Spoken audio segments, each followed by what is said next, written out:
തൊടുപുഴയിലെ Malankara tourism പദ്ധതിക്ക് ജീവൻ വയ്ക്കുന്നു. മലങ്കര ഡാമിനോട് ചേർന്ന് PPP മോഡലിൽ പദ്ധതി വികസിപ്പിക്കാനാണ് തീരുമാനം. 8 കോടി രൂപയുടെ പദ്ധതിക്ക് സർക്കാരിന്റെ അംഗീകാരം ലഭിച്ചാൽ നിർമ്മാണം ആരംഭിക്കും.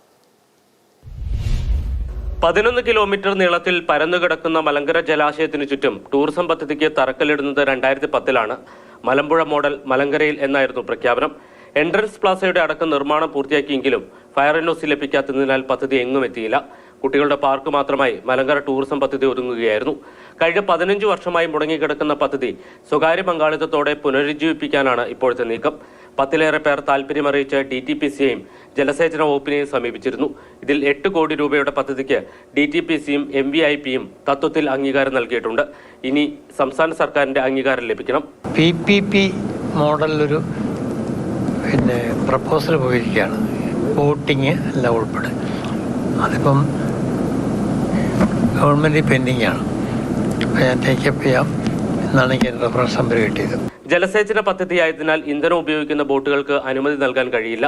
പകരം ജലാശയത്തിൽ സോളാർ ബോട്ടുകൾ ഇറക്കാനാണ് തീരുമാനം. ഇതോടൊപ്പം മ്യൂസിക്കൽ ഫൗണ്ടൻ അടക്കം സ്ഥാപിക്കും. 6 പ്രപ്പോസൽസിൽ ഗവൺമെന്റിന്റെ തീരുമാനത്തിന് വിധേയമായിട്ട് അത് നടപ്പിലാക്കും.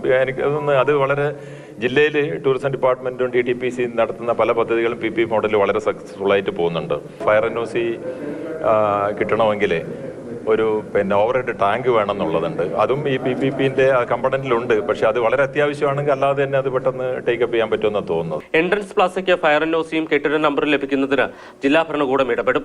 ഇതിന് MVIPയെയും കെട്ടിടം നിർമ്മിച്ച ഹാബിറ്റാറ്റിനെയും ചുമതലപ്പെടുത്തിയിട്ടുണ്ടെന്നും ജില്ലാ കളക്ടർ അറിയിച്ചു. മാതൃഭൂമി ന്യൂസ്, ഇടുക്കി.